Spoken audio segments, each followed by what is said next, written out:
So, again, ma'am, kayo ho mismo, kayo ho bilang isang mamamayan sa sinasabi ng presidente na I am angry, galit na ako dito. Opo, hindi niyo rin po maramdaman yung anger na iyon? Hindi ko po masyadong nararamdaman yan kung wala pa po siyang konkreto na aksyon other than the on-site or physical inspection and other than, press releases, mga ganun lang ho. Pero that's not concrete at all. Kailangan maglahad na ng konkreto rin, comprehensive na mekanismo, interagency, o kaya independent body, and then assisted by interagency. Ay, maano yan eh. But it should be ASAP. ASAP. Nandiyan na.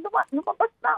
Yung mga isu at marami pa na makakalkal kung seryoso ang investigasyon.